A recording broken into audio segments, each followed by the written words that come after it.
The ulnar nerve travels with the brachial plexus.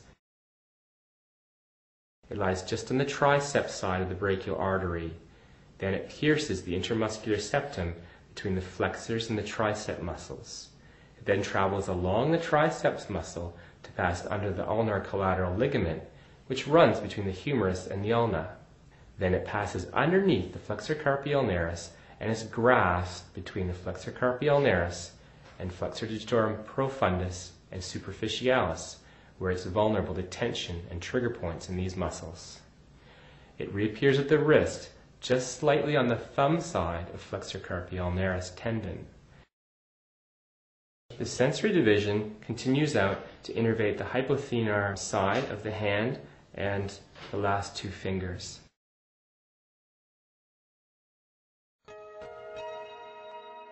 Test the ulnar nerve if the client experiences pain, tingling, or numbness in the last two fingers or has medial epicondylitis, commonly called golfer's elbow.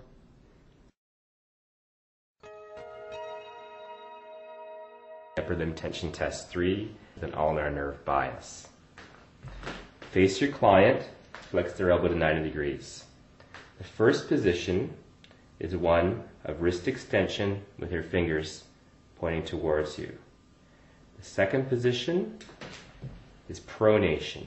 2 hands down, elbow flexion. Then we externally rotate and abduct the glenohumeral joint until we reach a comfortable end range of abduction. And you slide your hand underneath while still having contact. At the same time, elbow flexion creates less space in the tunnel, in the gap between the ligament that ties the humerus and the ulna together, and as well in the humeral ulnar arcade, which is the tendon of origin of flexor carpi ulnaris. This is a very common region for symptoms to arise in. The first technique I'd like to show you is directed towards the fluid content around the nerve. So the elbow needs to be extended to a fair degree.